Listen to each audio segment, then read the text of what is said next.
की हड्डी को थोड़ा सा सीधा करेंगे और परम पिता परमात्मा का स्मरण। ओम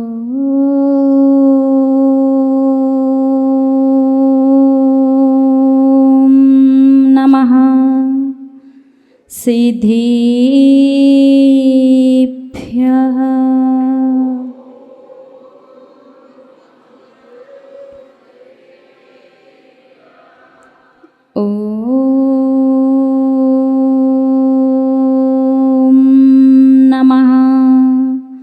सिद्धिभ्यः।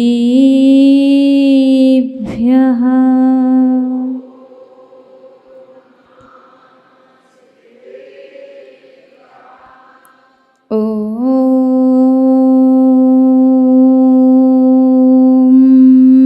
नमः सिद्धिभ्यः।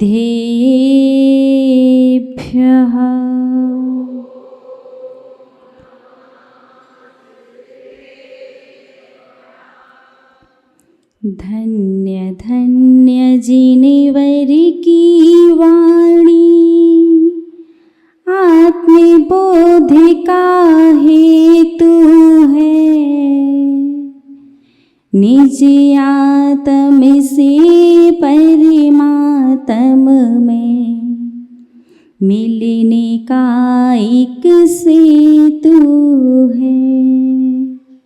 जहाँ जहाँ पर द्रव्यागम है, उनको भाव सहित वंदन।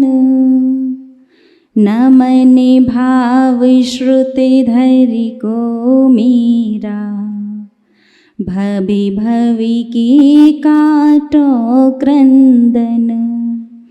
नमन भाव श्रुति धरि को मीरा, भवि भवि की काटो क्रंदन। जय बोलिए त्रकालवर्ती त्रैलोक्य पूज्य विश्वाराध्य पंच परमेश्वरी भगवान की। आदि ब्रह्मा आदिम तीर्थंकर वृषभदेव श्री आदिनाथ भगवान की। अष्टम तीर्थंकर श्री चंदा प्रभु भगवान की।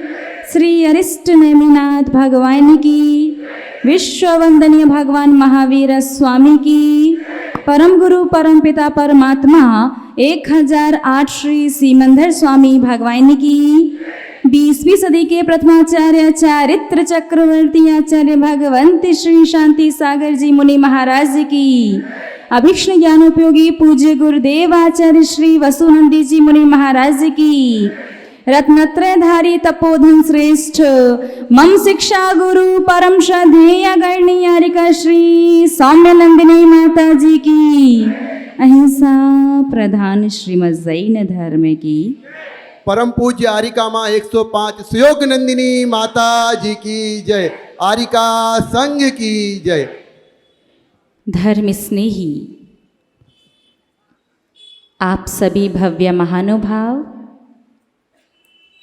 आज का अपना जो विषय है वो विषय बड़ों के लिए तो उपयोगी है, लेकिन बच्चों के लिए ज़्यादा उपयोगी है। बच्चों के मन में जो बहुत सारे प्रश्न आते हैं ना, कि याद नहीं होता पढ़ने के बाद, जल्दी भूल जाते हैं, पढ़ने में मन नहीं लगता, टेंशन होती है, एंजाइटी होती है, स्ट्रेस होता है। तो शायद बच्चों के मन में जो विविध प्रकार के प्रश्न आ रहे हैं, आज के प्रवचन को सुनकर के उन्हें उनके प्रश्नों का उत्तर मिल जाएगा।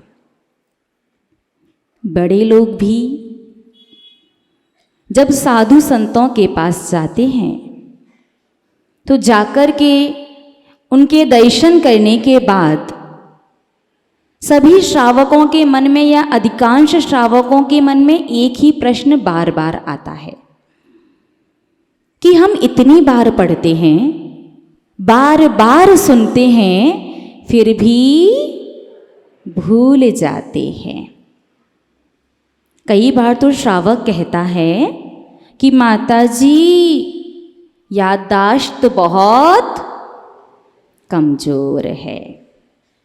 तो चलिएगा आज हम आपके इस प्रश्न का उत्तर आपको देने वाले हैं। ध्यान से सुनिएगा। पहले आप हमें एक बात बताओ, आपको आपका नाम याद है? आपके माता पिता का, दादा दादी का, अपने घर का एड्रेस, स्कूल का, टीचर्स का नाम, रिश्तेदारों का? काफ़ी सारा। तो इतना सारा याद है, फिर आप कैसे कह सकते हैं याददाश्त कमज़ोर है? इतना सारा, अपने इतने सारे रिश्तेदारों के नाम याद होंगे कि गिनने बैठो तो गिनते गिनते घंटों व्यतीत हो जाएं, लेकिन नाम पूरे नहीं होंगे। एक बात तो कंफर्म है, क्लियर हो गई कि याददाश्त तो आपके पास है, बुद्धि तो है, बस उसका प्रयोग आप लोगों ने संसार में कर लिया है। ठीक है ना? याददाश्त है या नहीं? लेकिन उसका प्रयोग संसार में कर लिया है। अब दूसरा प्रश्न सामने आ गया कि जितनी भी बुद्धि थी, जितनी भी मेमोरी थी, उसका सारा प्रयोग संसार में कर लिया है। अब अपनी मेमोरी को, अपनी याददाश्त को कैसे बढ़ाएं ताकि धर्म का विषय भी याद रह सके? तो उसके लिए हम आपसे बस इतना कहना चाहते हैं। आप लोगों ने देखा होगा कि साधु संतों को बहुत सारा विषय याद रहता है। यहाँ तक कि आपने अपने घरों में भी देखा होगा कि आपके बड़े बुजुर्ग जो हैं, उनकी याददाश्त भी आजकल के लोगों से ज़्यादा अच्छी है। आजकल के लोग बादाम खाते अकल आने के लिए। हमारे पूज्य गुरुदेव तो अक्सर कहा करते हैं, अकल बादाम खाने से नहीं, ठोकर खाने से आती है।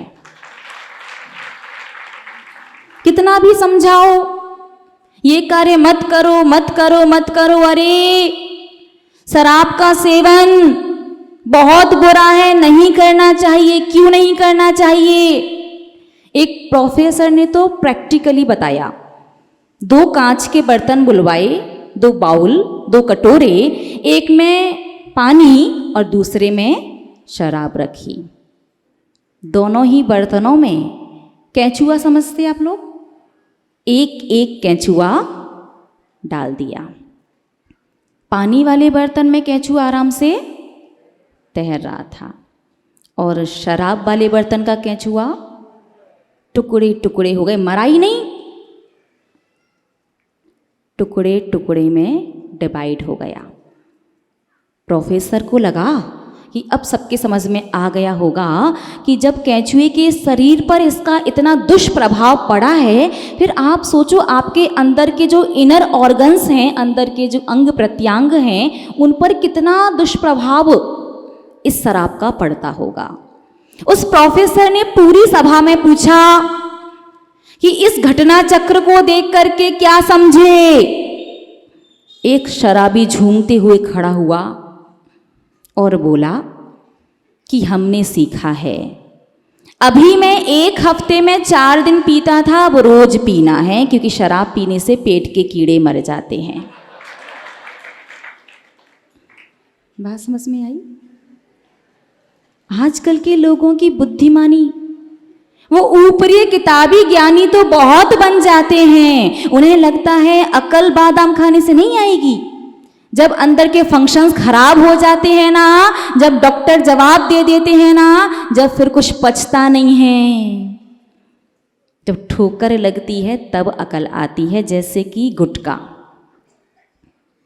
गुटखा कैसे बनता है थोड़ा सा बताते हैं। एक रिसर्च की रिपोर्ट हमारे पास आई थी। बात है हैदराबाद की। हैदराबाद के मेयर को एक बार टेंशन हुई कि जितनी भी, क्योंकि क्योंकि हैदराबाद में ना सेप्टिक टैंक नहीं होते, शौच समझते ना, सबको जाना होता है, वहाँ सेप्टिक टैंक तो होते नहीं हैं, वहाँ सिविल लाइन होती। सबके घर का जो मल है वो एक जगह पहुँच जाता था। एक बार हैदराबाद के मेयर को टेंशन हुई कि यदि रोज रोज इतना सारा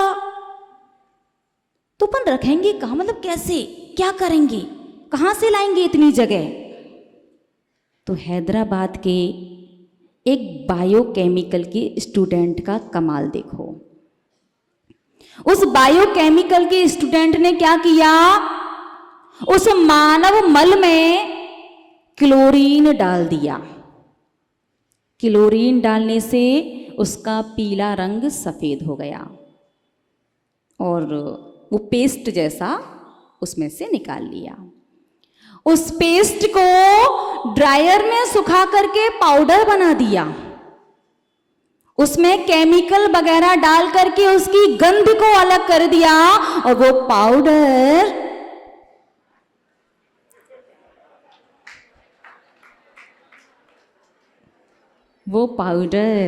कहाँ पहुंच गया, कहाँ पहुंचा, गुटकों की फैक्ट्री में। आप कभी कानपुर जाना, कानपुर बहुत सारी गुटखा फैक्ट्री हैं और गुटखा फैक्ट्री वालों ने उस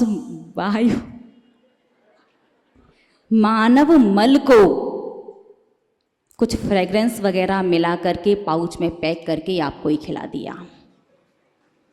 उस गुटके के अंदर बारीक कांच का पाउडर और थोड़ा सा चूना डाला जाता है। क्यों?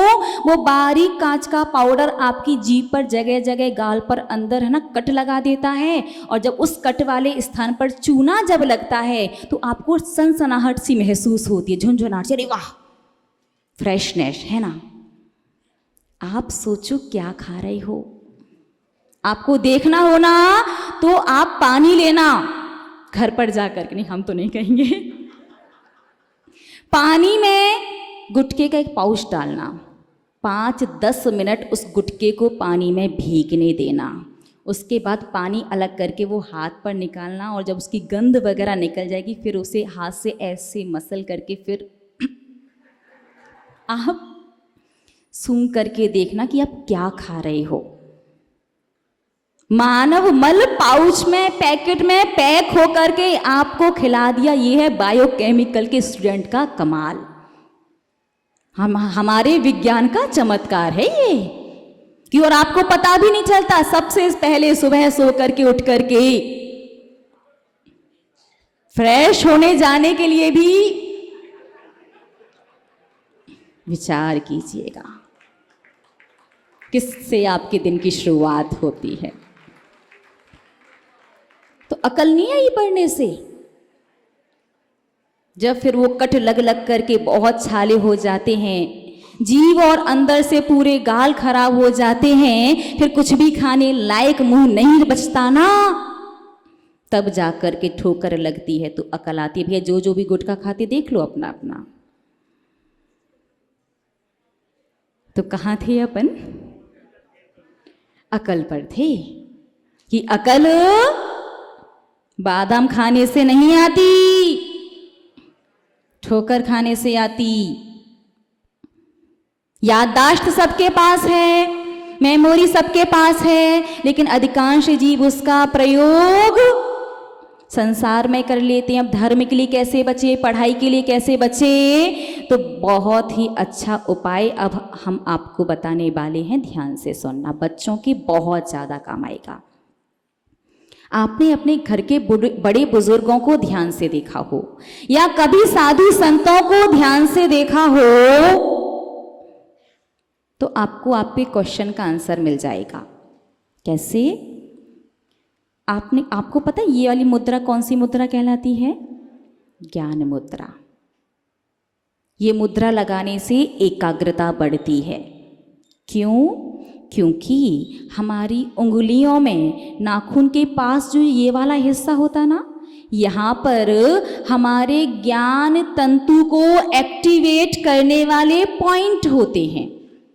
ऐसे पॉइंट होते हैं जिन पर यदि प्रेशर जाता है तो हमारी जो मेमोरी सेल्स होती है ना, स्मरण करने की जो शक्ति है, ज्ञान तंतु जो हैं वो एक्टिवेट हो जाते हैं। और जब वो ज्ञान तंतु एक्टिवेट हो जाते हैं, उसके बाद हम जो भी पढ़ते हैं, जो भी याद करते हैं, सहज भाव से याद हो जाता है। लेकिन संसारी प्राणी को याद नहीं होता। उसका सबसे बड़ा रीज़न है नाखूनों का बड़ा होना। फैशन बन गया, नाखून बड़े बड़े, ऊपर से ये और कहते साफ तो हैं, वो साफ दिख रहे हैं, है नहीं, उसमें इतने प्रकार के बैक्टीरियाज होते हैं। और आप खाना खाते, कुछ भी करते, बैक्टीरिया आपके पेट में जाते हैं। इसीलिए आजकल इन्फेक्शन इतनी जल्दी हो जाता है। जिसे देखो उसे इन्फेक्शन। और यदि इन्फेक्शन होने के बाद आपने ट्रीटमेंट नहीं लिया तो यही इन्फेक्शन आगे चल कर के टीबी या कैंसर जैसी बीमारी का रूप ले लेता है। कैसी बीमारी? टीबी, कैंसर जैसी खतरनाक बीमारी। इतने से नाखून बढ़ाना। अरे टीबी और कैंसर जब होगा तब होगा। वर्तमान में सबसे बड़ा घाटा नाखून बड़ा होने की वजह से, जब आप पेन पकड़ते हैं तो प्रेशर कहीं का कहीं जाता है। फिर आप पढ़ते रहो, कितना भी पढ़ो, नहीं होगा ज़्यादा अच्छे से याद। और याद हो भी गया तो जब आप एग्जाम हॉल में प्रवेश करेंगे ना, क्वेश्चन पेपर हाथ में आएगा, सब भूल जाओगे। और क्वेश्चन आंसर सीट सबमिट कराने के बाद जैसे ही बाहर आओगे आपको सब कुछ याद आ जाएगा। तो यदि आप अपनी याददाश्त अच्छी करना चाहते हैं, यदि आप अपने मेमोरी सेल्स को अच्छे से बूस्टअप करना चाहते हैं, इंक्रीज करना चाहते हैं, यदि आप बुद्धिमान बनना चाहते हैं, यदि आप अपनी एकाग्रता बढ़ाना चाहते हैं, यदि आप अपनी अनिद्रा जैसे रोग को दूर करना चाहते हैं, यदि आप अपने जीवन में अवसाद, डिप्रेशन या स्ट्रेस से बचना चाहते हैं, तो आज ही सबसे पहले घर जा करके नाखूनों को काट लीजिएगा। अब एक प्रश्न सामने आ गया, बच्चों को तो लिखना है तो उनका हो गया, बड़े लोग तो लिखते ही नहीं, फिर वो क्यों काटे नाखून? अरे भैया, आप लिखते नहीं हो, बाकी दिन भर के कार्यों में आपके हाथों का प्रयोग तो होता ही है ना। आप पुस्तक पढ़ो, मोबाइल उठाओ, मोबाइल चलाओ, सबसे ज़्यादा जो चलाते हैं ना, व्यापार करने जाओ, गाड़ी चलाओ, कुछ भी करो, आपकी दिन भर की जो चर्या है, पूरी चर्या में आपके दोनों हाथों का प्रयोग होता है। और हाथों के प्रयोग करते समय जब उन पॉइंटों पर प्रेशर जाएगा तो आपके ज्ञान तंतु एक्टिवेट हो जाएंगे और 24 घंटे में आप जो कुछ भी जैसा भी करेंगे आपको बहुत लंबे टाइम तक वो सब कुछ याद रहेगा। आप जाकर के चेक कर लेना, पहले के लोग नहीं बढ़ाते थे नाखून।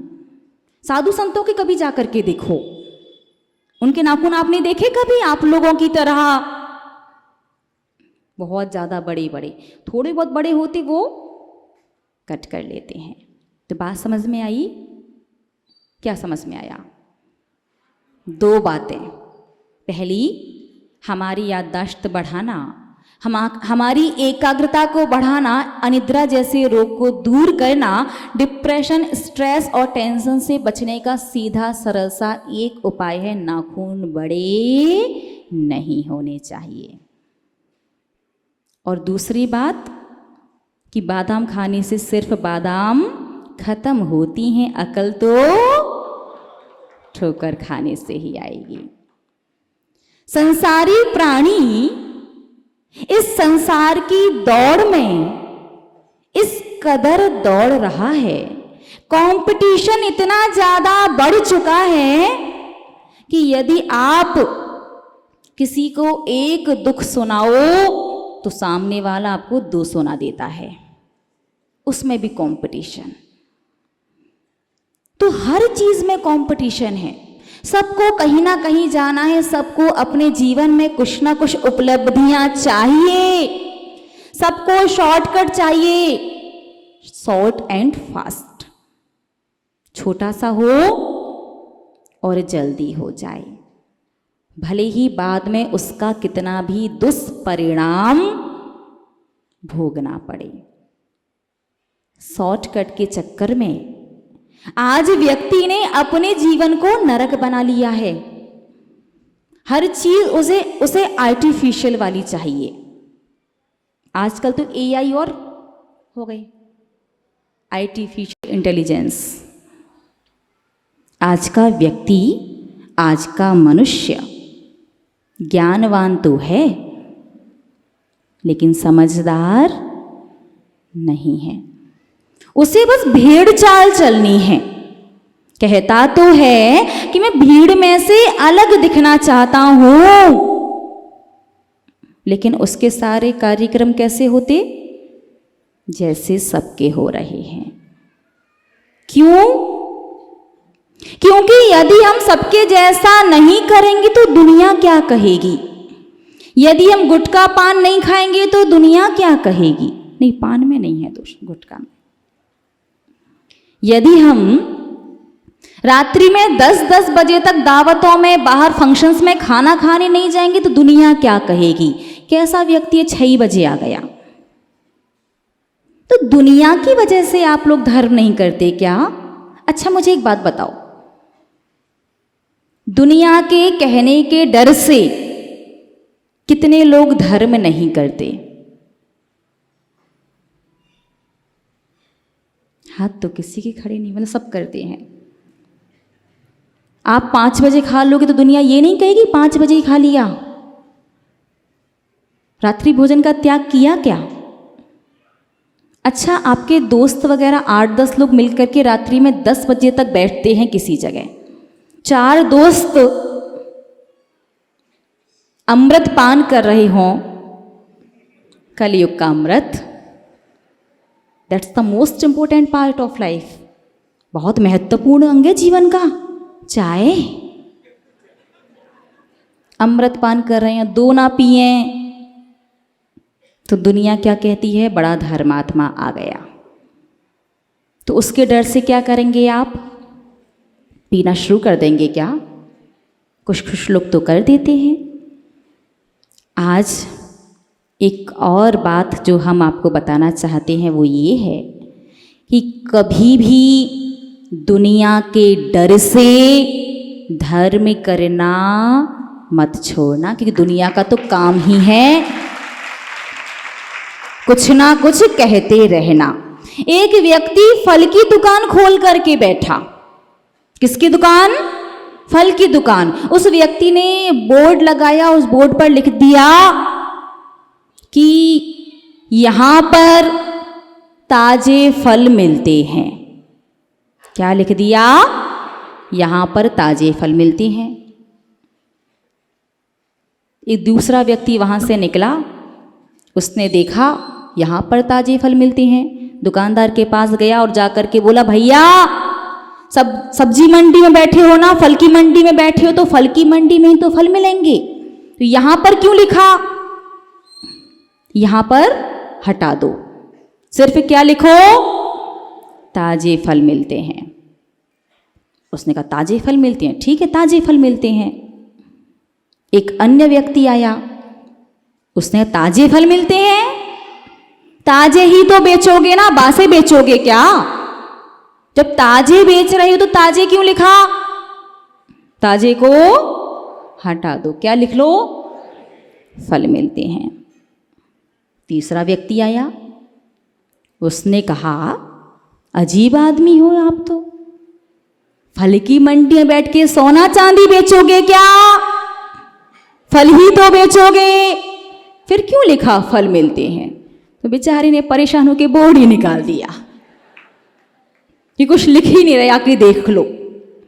तो ऐसे ही संसारी प्राणी है कि वो पाप करने में कभी संकोच नहीं करता। दुनिया क्या कहेगी? दुनिया तो कर रही है, वो भी तो कर रहा, वो भी तो कर रहा, सब तो कर रहे हैं, लेकिन धर्म करने में कोई टोक दे, कोई ये कह दे कि आज बड़े धर्मात्मा हो गए, पहले तो नहीं आते थे।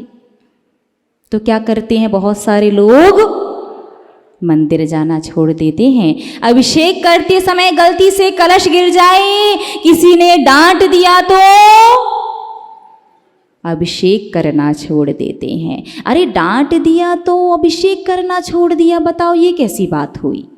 टीचर्स डांट देते हैं तो स्कूल जाना छोड़ देते हो क्या? पेरेंट्स डांट देते हैं तो घर जाना छोड़ देते हो क्या? पेरेंट्स डांटते हैं,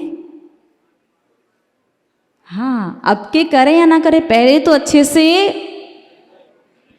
हाथ की सफाई भी हुई होगी। और अच्छा है, प्रथमा योग हमारा कहता है कि 13-14 वर्ष तक बच्चों को खूब कूटो। उसकी गलती पर अगर आज आप उसे कूट दोगे 14 साल तक, तो आगे चल करके उसे दुनिया से कुटाई नहीं खानी पड़ेगी। और आज हमारा बच्चा तो भैया स्वर्ग से उतरा, तो दर दर की ठोकर खानी पड़ी। बिना गलती के नहीं कूटना, नहीं तो कल ऐसा हो गया। कल हमने प्रवचन में कहा, घर के बड़े बुजुर्ग रोक रहे हैं, टोक रहे हैं, सबसे बड़ा शगुन है। बड़े बुजुर्ग बड़े प्रसन्न दोपहर में आए हमारे पास 2-3 दादाजी लोग। हमें लगा क्या बात है, प्रभावना बड़ी अच्छी चल रही है। हमने कहा दादाजी क्या हुआ? उन्होंने कहा माताजी तैयारी कर रहे हैं कैसे कैसे रोकना टोकना है। तो भैया बड़े बुजुर्गों से भी कहना चाहते हैं, व्यर्थ में नहीं रोकना टोकना है, जब आवश्यक लगे तब रोकना टोकना है। और पेरेंट्स से कहना चाहते हैं बच्चों पर व्यर्थ में नहीं ठोक पीट करना है, जब लगे जितनी आवश्यकता है उतना ही, ना ज्यादा ना कम। जैसे कुंभकार होता है ना, कुम्हार जब घड़ा बनाता है तो घड़े पर बाहर से तो चोट करता है, लेकिन अंदर से हाथ लगा लेता है कि घड़ा टूट ना जाए और कोई खोट भी ना रहे। उसी प्रकार से अपने बच्चों से स्नेह करो, उन्हें हर वो चीज दिलाओ जो आप दिला सकते हो और उनके लिए सही हो। लेकिन यदि वक्त है, आवश्यकता है, तो डांटने के साथ साथ कर सकते हैं थोड़ी बहुत। लेकिन कितने साल तक? हाँ, 13, 14, 15 बस। उसके बाद बच्चे मजबूत घड़े हो जाते, पक कर के तैयार। अब वो गलतियां ज्यादा नहीं करेंगे। कभी कभी श्रावक कुछ ऐसे प्रश्न पूछता है कि मन करता है सबके सामने आंसर दें। एक श्रावक कल आया, वो इतना अच्छा श्रावक था कि कपड़े तो छोड़ो, उसने गाल पर भी तिरंगा बना रखा था। उसे लगा कपड़े की कमी पड़ जाए कभी, तो 3 कटनी के ऊपर उसे खड़ा कर सकते हैं। समझ गए? नहीं समझे? बाद में प्रवचन सुन के समझ जाइएगा। वो श्रावक आकर के बोला, माता जी आज तो देशभक्ति का दिन था, इंडिपेंडेंस डे, स्वतंत्रता दिवस थी, कल 15 तारीख थी, और आपका प्रवचन शुरू तो स्वतंत्रता से हुआ और खत्म घर के बड़े बुजुर्गों पर हुआ। आपने देशभक्ति के बारे में यदि आप कहेंगी तो ये मोराजी वाले हैं, जैसा कि कल शाम को हुआ।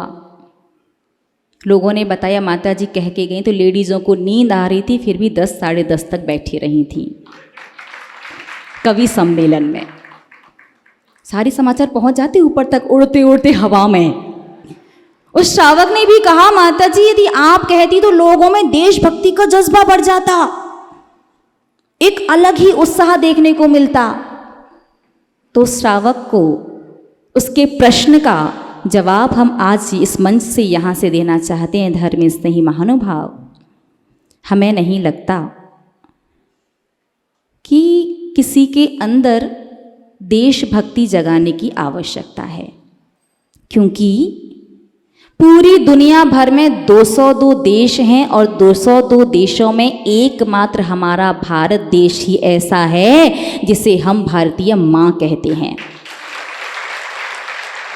और माँ के प्रति भक्ति संतान अपने खून में लेकर के पैदा होता है और माँ के पहले दूध में सीख जाता है।